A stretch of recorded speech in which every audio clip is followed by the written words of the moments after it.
Now class 10th आगे बढ़ते हैं ट्राइंगल्स में। ठीक है, अब ट्राइंगल्स में सबसे पहले थ्योरम आती है 6.1 which is important for the exam. ठीक है, देखो क्या 6.1 में जो थ्योरम है, पेज नंबर 124, बुक मैंने कहा ना, बुक तो हमेशा होनी चाहिए भाई मैथ्स की, अगर मैथ्स बना रहे तो पेज नंबर 124 में थ्योरम नंबर 6.1 है। ठीक है, उसको हम थेल्स थ्योरम भी कहते हैं। ठीक है, और इसको कहते हैं बीपीटी भी कहते हैं, या फिर बेसिक प्रोपोर्शनैलिटी थ्योरम कहते हैं। ठीक है, इस चीज का ध्यान रखना, या फिर इसका स्टेटमेंट याद रखना। ये तीनों काम तुम्हें करना है, कि यानी कि इसका नाम भी याद रखना है और स्टेटमेंट भी याद रखना है। कभी कभी एग्जाम में क्या आता है, state and prove basic proportionality theorem, ऐसा कुछ लिखा होगा।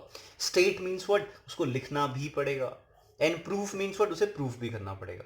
तो चलो हम प्रूफ करते हैं ट्राइंगल चैप्टर में जो फर्स्ट थ्योरम है उसको, which is very important, remember this. देखो क्या है, if a line is drawn parallel to one side of a triangle, यानी कि कोई ट्राइंगल गिवन है, कोई ट्राइंगल है हमारे पास। ठीक है, ध्यान रखना, जैसा जैसा उस ट्रीटमेंट में बोलेगा हम वैसा वैसा करते हुए जाएंगे। एबीसी ट्राइंगल हमारे पास गिवन है। इसने कहा if a line drawn parallel to one side of a triangle, यानी कि इस ट्राइंगल की वन साइड के पैरेलल हमें क्या करनी है, एक लाइन ड्रॉ करनी है, which is like this. ABC है तो डी लिख देते हैं इसको। ठीक है, to one side of a triangle to intersect the other two sides, तो अदर टू साइड्स को क्या करती है, इंटरसेक्ट करती है। ठीक है, टू डिस्टिंक्ट पॉइंट, किसी डिस्टिंक्ट पॉइंट में, ये भी ठीक हो गया। The other two sides are, यानी कि जो अदर टू साइड्स हैं, यानी कि क्या ए बी और A C, are divided in the same ratio. ये जो साइड्स होंगी वो किस रेशियो में डिवाइड होंगी, सेम रेशियो में डिवाइड होगी। यानी कि क्या, जो ए डी है अगर 5 सेंटीमीटर है तो बी डी भी अपने आप में क्या होगा, 5 सेंटीमीटर होगा। ए ई अगर 3 सेंटीमीटर है तो ई सी भी क्या होगा, 3 सेंटीमीटर होगा। वो ये कहना चाह रहा है। तो यानी कि ए डी अपॉन, रेशियो का मतलब क्या होता है, A D upon D B is equal to क्या होगा, ए ई अपॉन ई सी होगा। फिर दिस इज द रेशियो, ये तो होता है रेशियो, यानी कि इनका रेशियो आपस में क्या होता है, इक्वल होता है। अब समझना, ठीक है, ये यानी कि ये क्या है अपने आप में थ्योरम है।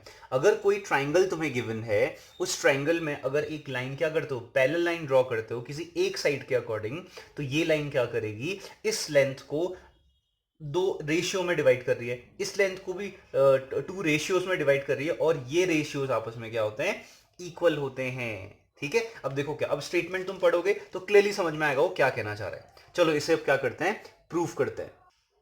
नाउ लुक, ठीक है, अगर बुक से देखोगे तो बुक में भी इसका एक्सप्लेनेशन है पेज नंबर 124 में, बट मैंने थोड़ा इजी वे में समझाने की कोशिश की है। चलो देखो क्या, हमें प्रूफ करना है बेसिक प्रोपोर्शनल, स्टेटमेंट आना चाहिए, रिमेंबर दिस। हमें प्रूफ करना है A D upon D B, यानी कि A D upon D B हमें चाहिए।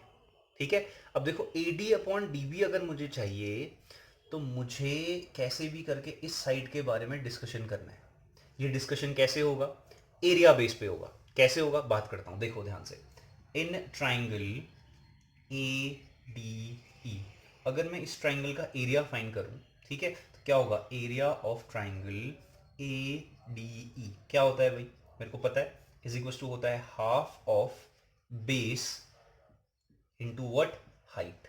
ये तो होता है half of base into height. चलो देखते हैं, हाफ क्या है हमारे पास, हाफ तो हाफ ही होता है, कोई टेंशन नहीं। Base, what is the base, मुझे एडी साइड चाहिए, तो एडी आ गया base, half of base is AD into height. Height मुझे मालूम नहीं है। ठीक है, अब देखो किसी भी ट्राइंगल में या किसी भी फिगर में, ठीक है, किसी भी फिगर में अगर मुझे हाइट चाहिए तो हाइट का मतलब होता है क्या, एक परपेंडिकुलर लाइन। हमें तो पता ही नहीं है परपेंडिकुलर लाइन क्या है, तो एक काम करते हैं, परपेंडिकुलर लाइन क्या करते हैं, ड्रॉ कर देते हैं। This is what, perpendicular line, यानी कि हम लिखते हैं इसको ई, चलो एम लिख देते हैं, ई एम। ठीक है, ये क्या है हमारे पास, एक परपेंडिकुलर लाइन है, तो परपेंडिकुलर है तो ये क्या होगी, हाइट होगी, तो क्या हो जाएगा ये ई एम, ये हो गई हमारे पास हाइट, बात खत्म। इसके अलावा हमें डिस्कशन पता ही नहीं है, ठीक है, इसके अलावा कुछ पता नहीं है, लेकिन हमें एडी चाहिए था तो एडी आ चुका है, तो area of what triangle A D ई हमारे पास आ गया। ठीक है, अब देखो क्या, अब एक साइड आ गई एडी, अब मुझे चाहिए डीबी भी चाहिए। अब मुझे अगर डीबी चाहिए तो मुझे एक ट्राइंगल ड्रॉ करना पड़ेगा। चलो ड्रॉ करते हैं फिर एक ट्राइंगल। तो एक, अगर मैं इन दोनों लाइन को ज्वाइन करूं तो आई गॉट दिस ट्राइंगल, जिसमें ये वाली साइड का मेंशन है, डीबी साइड का मेंशन है। ठीक है, डीबी साइड का मेंशन है, चलो देखते हैं। अब in triangle what, in triangle D B E, D B E, इसका जो एरिया होगा, area of triangle D B E, ये क्या होगा, फिर से वही half of base into height, half of base, what is base, DB जो हमें चाहिए, व्हाट इज हाइट, इंपॉर्टेंट क्या है, हाइट, व्हाट इज हाइट। अगर मैं हाइट की बात करूं तो हाइट क्या है, अब इसको ध्यान से सुनना भाई। अब देखो इस ट्राइंगल की हाइट क्या है, इसको समझने के लिए तुम्हें इसको ना टिल्ट करना पड़ेगा थोड़ा सा, ठीक है। और इस ट्राइंगल को तुम ध्यान से देखो, इस वाले ट्राइंगल को देखो, मैं शेड करता हूं। इस ट्राइंगल को अपनी कॉपी में बना के अगर तुम टिल्ट करोगे, what you will find it out, ये ट्राइंगल कुछ ऐसा है, ऐसा ट्राइंगल है।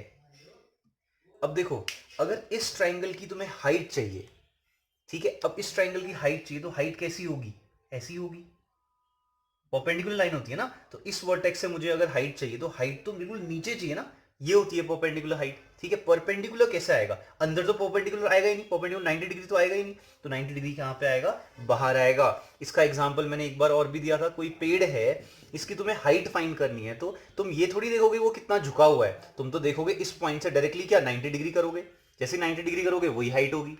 तो वही काम हमने क्या किया है, यहां पे किया हुआ है। तो इसकी हाइट क्या होगी, 90 डिग्री वाला, तो यानी कि इस ट्राइंगल की भी हाइट क्या होगी, एम ई वाली क्या होगी, हाइट होगी, रिमेंबर दिस। तो यानी कि इसमें भी क्या होगी हाइट, एम ई। तो एग्जैक्टली हम यहां पे लिखेंगे इसमें भी हाइट क्या होगी, E M, sorry E M.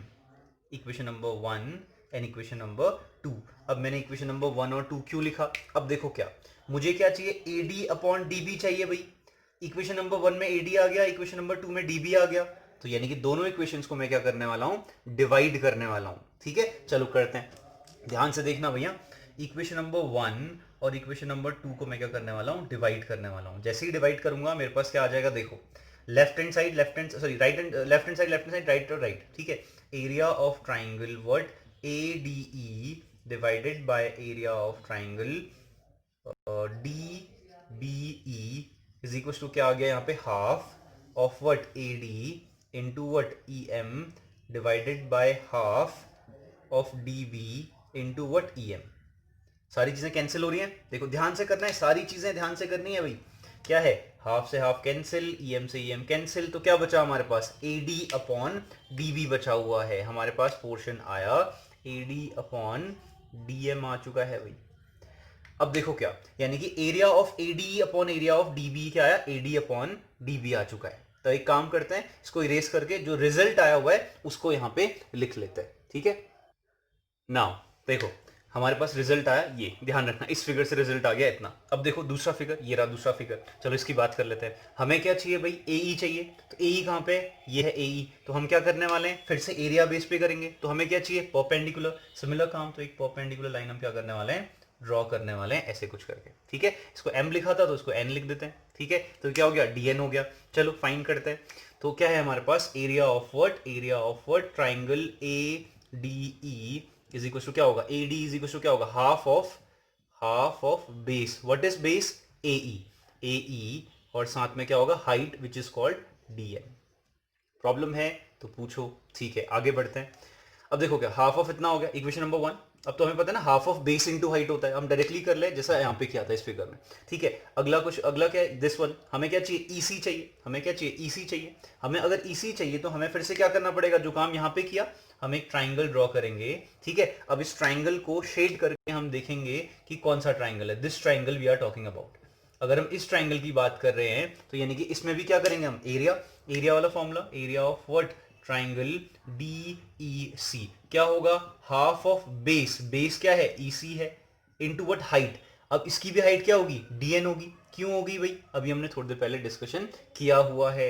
इसको इक्वेशन नंबर 3 सपोज करना पड़ेगा, सॉरी 2 सपोज पहले की थी, तो ये क्या होगा, थर्ड होगी, और ये क्या होगी, फोर्थ इक्वेशन होगी। अब हम क्या करने वाले हैं, दोनों को डिवाइड करने वाले हैं भाई, सबका लॉजिक है, क्यों कर रहे हैं डिवाइड, क्योंकि हमें आंसर में यही तो चाहिए, ए ई अपॉन ई सी। तो दोनों को डिवाइड करेंगे तो हमें क्या मिलेगा, देखो एरिया, लेफ्ट वाला लेफ्ट के साथ, area of triangle A D E divided by area of triangle D E C is equal to कितना हो गया, ऊपर भी आया half of A E into D N divided by क्या आ गया, half of E C into what, D N.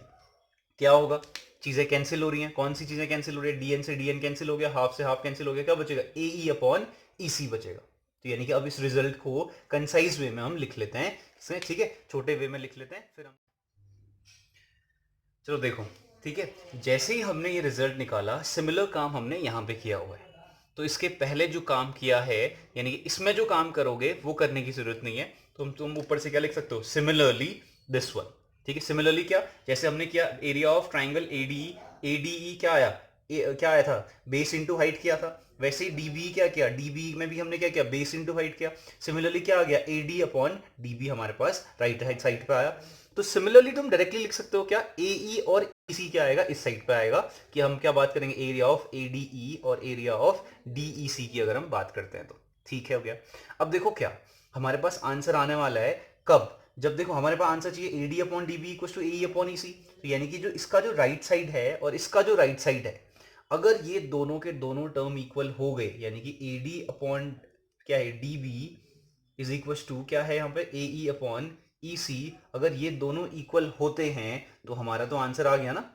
उस हम लिख देंगे क्या, hence proved, this is it, ये हमारा प्रूव हो गया।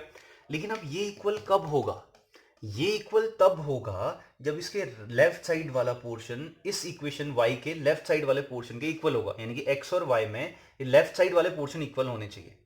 अब वो इक्वल कब होंगे, वो सबसे बड़ा सवाल है। ठीक है, वो कैसे इक्वल होंगे, एरिया ऑफ क्या है हमारे पास, triangle ADE upon area of triangle क्या, डीबीई, ये इक्वल करना है हमने area of triangle ADE divided by area of triangle DEC के इक्वल करना है। अगर इसका लेफ्ट हैंड साइड के इक्वल हो गया तो राइट इक्वल होगा, और वही हमें चाहिए रिजल्ट। अब हमें पूरा डिस्कशन करना है इस पे कि ये दोनों चीजें इक्वल क्यों होंगी। ठीक है, होंगी तो सही डेफिनेटली, तभी ये प्रूव हो रहा है। अब क्यों होगी, देखो देखो क्या, अब इसका जो न्यूमरेटर पोर्शन है एरिया ऑफ ट्राइंगल एडीई, तो एरिया ऑफ ट्राइंगल एडीई के है। ठीक है, तो बस बात बची एरिया ऑफ ट्राइंगल डीबीई और एरिया ऑफ ट्राइंगल डीईसी की। क्या ये दोनों आपस में इक्वल होंगे, this is the main question.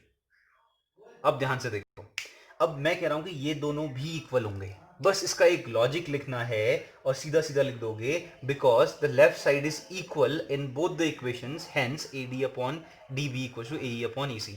अब ये दो इक्वल क्यों होंगे, ध्यान से सुनना, ये दोनों इक्वल क्यों होने वाले हैं, देखो क्या। अब देखो ये कहां पे है, डीबीई है कहां पे, डीबीई कहां पे, डी बी और ई ये रहा। ठीक है, यानी कि डीई और बीसी अपने आप में पैरेलल लाइंस है, पैरेलल लाइन के बीच में कोई एक ट्राइंगल है। ठीक है, अब डीईसी कहां पे है, डीईसी कहां पे है, टू पैरेलल लाइंस है, पैरेलल लाइंस के बीच में क्या है, अपने आप में एक ट्राइंगल है, यानी कि दोनों के दोनों ट्राइंगल पैरेलल लाइंस के बीच में है, यानी कि क्या, both triangles lies between parallel lines.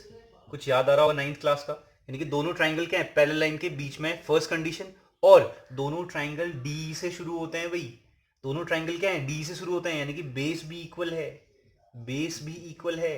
अगर ऐसा होता है कि दो कोई भी दो फिगर यानी कि दो ट्राइंगल अगर क्या होते हैं, पैरेलल लाइन के बीच में होते हैं और उनका बेस इक्वल होता है, तो वो दोनों ट्राइंगल्स का एरिया भी तो आपस में इक्वल होता है ना, हमने नाइन्थ क्लास में पढ़ा हुआ था। तो यानी कि ये दोनों इक्वल हो गए, तो यानी कि बस हमने कहा कि दो बोथ, इससे क्या प्रूव हुआ, इससे प्रूव हुआ कि triangle A D B E जो है वो इक्वल हो गया ट्राइंगल डी ई सी के। बस इसके बाद ये लाइन लिखनी थी और उसके बाद डायरेक्टली हम क्या कह सकते हैं, ये क्या हो गया, प्रूव हो चुका है। ठीक है,